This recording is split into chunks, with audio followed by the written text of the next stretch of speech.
Good morning, it's Mark again with Octane Auto Tips. Behind me we have a 2003 Chrysler Sebring. It's an LXi model with a 2.7 liter V6. This gentleman is complaining about oil spots appearing on his driveway. So odds are it's leaking somewhere, so let's see if we can find out where that leak's coming from.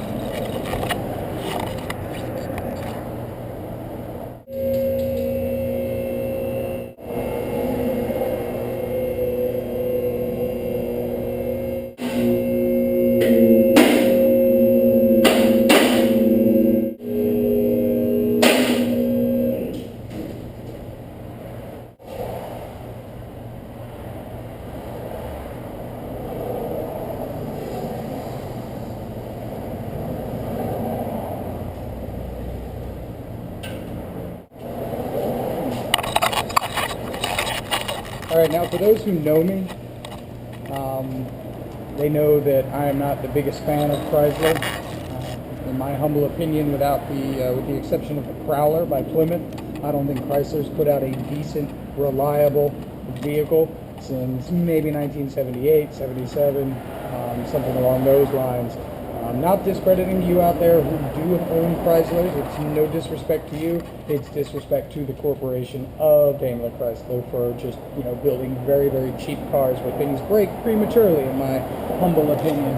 Well, basically, as you can see, there is a good amount of oil along the base of the engine. There's some on the exhaust system. I can see some there where the oil pan meets the cylinder block.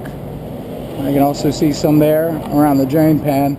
Now this is where a lesser mechanic would jump right to say, oh well, your oil pan gasket must be leaking because it's around your oil pan gasket. One thing I've found over the years is that when you're trying to track down an oil leak, you want to look at the highest place of elevation first.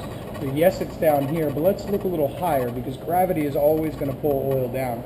So even though it's all down here at the bottom, it could be coming from somewhere further up top. So let's see what we can find.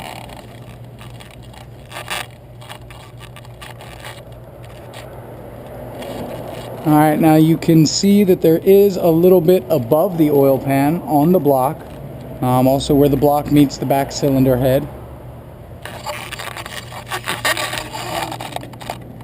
But if you look right up there in the top corner, there's a little bit of oil coming from the back valve cover gasket. So that's where I would start. With oil leaks, always going to start at the top point.